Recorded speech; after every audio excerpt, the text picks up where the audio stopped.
You're watching KCTV English News. I'm Hyung Shim. Regarding the controversy over Orion selling its new volcanic bedrock water brand in the domestic market, the provincial government expressed regret and warned Orion that it will end groundwater supply if the company sells the water in Korea. Provincial Department of Environmental Preservation Director Park Keun-soo held a press conference yesterday and said that Orion did not sign an official groundwater supply contract with the province, and the government will cut off groundwater supply if Orion sells Jeju Yongamsu in the domestic market.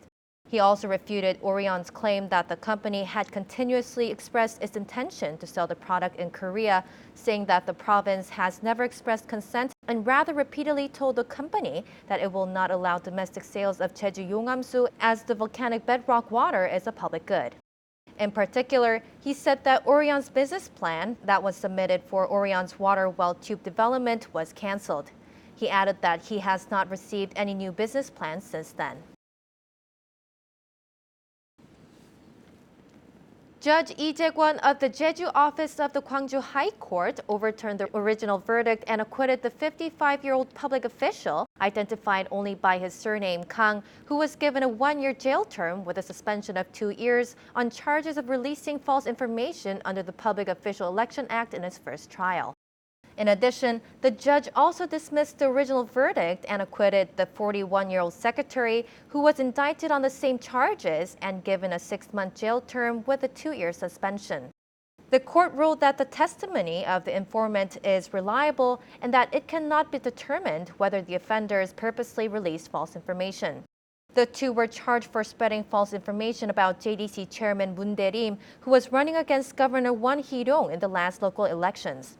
They had made comments that Moon played golf right after the candidate election. Despite the high cultural value of Jeju Pot Dam, the province has set a very little budget for the preservation and management of the island's cultural heritage. Pot Dam is the island's traditional stone walls, registered as one of the globally important agricultural heritage systems.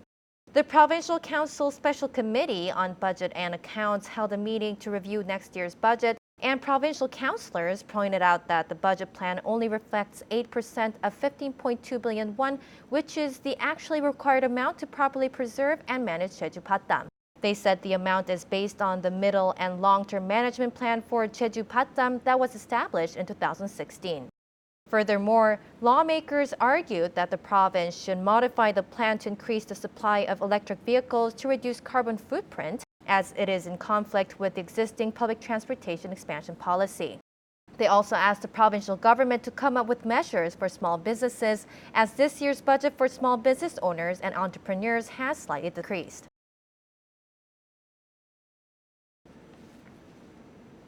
The Jeju Municipal Police will establish a digital forensics center in the first half of next year.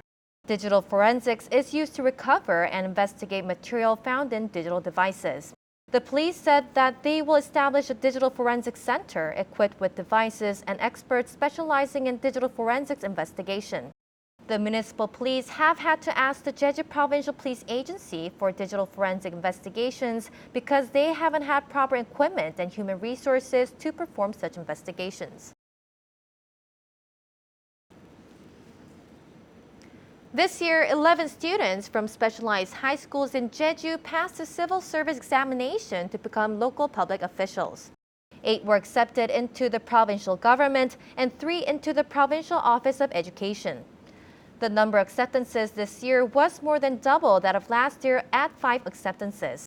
In particular, the number of acceptances of high school graduates is expected to increase as Seoul decided to expand the hiring rate of high school graduates through national and local civil service examinations up to 30% by 2022. Jeju had been considered a place of exile for political prisoners until the end of Joseon Dynasty. Works by political exiles are being displayed at the Jeju National Museum. Mark Bethel reports. The Joseon Dynasty's 15th king, Gwanghae, was deposed in a coup. He was exiled to Jeju, the farthest island from his capital city. While staying on the island, he fell ill and died in 1641. Kim Jong-hee, otherwise known as Chusa, was one of the most celebrated practitioners of calligraphy and a scholar of the late Joseon period. During his exile in Jeju, he developed the calligraphic style known as Chusa style, based on his studies of models dating back to the earliest periods of Korean and Chinese history. He also produced his most celebrated ink painting known as Seihando. Journey to Unknown Place, Story of Exiles to Jeju, is a current exhibition at the Jeju National Museum. The exhibition relates interesting stories about the once isolated island that was used as a place of exile. A copy of an inscription dedicated to a lady an exile loved, as well as exiles' letters to kings, families, and friends, are included in the display. Inkstones, writing brushes, and seals used by Kim Jong-hee are also being exhibited. Exiles used Jeju as a place to create new calligraphic styles and express their passion for life, love, and learning, even though they were prisoners on this isolated island. Journey to Unknown Place, Story of Exiles to Jeju is being exhibited through March 1st of next year. Mike Balfour, KCTV.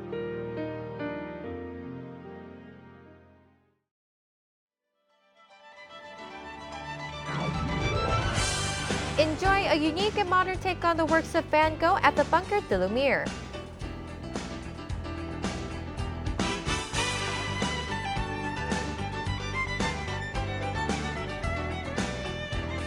Pick some fruit, ride horses, feed farm animals, and more at Hueri Natural Park's Camellia Festival.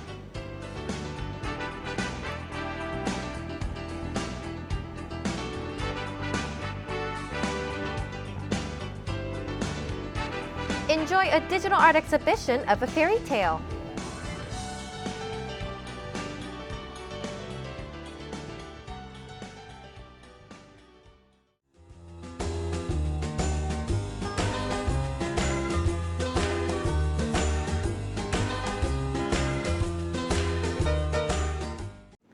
Taking a look at our weather, skies will be very cloudy throughout Friday. For more details, here's your forecast. The morning low in Jeju City will be 3 and the afternoon high will be 7 degrees.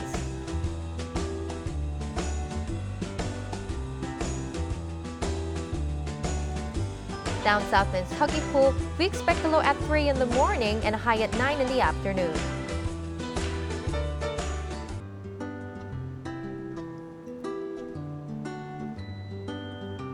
Over in Seongsan, the temperatures will be 3 in the morning, warming up to 6 degrees.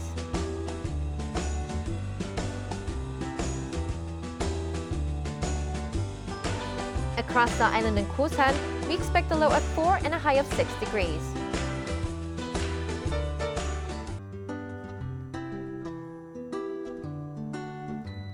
And up on the mountain at Songpanak, we'll hit a low of -4, topping off at 0 degrees.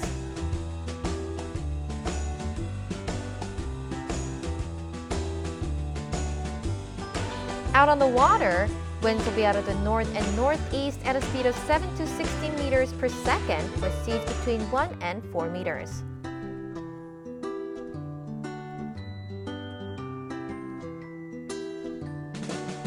And here's a look ahead.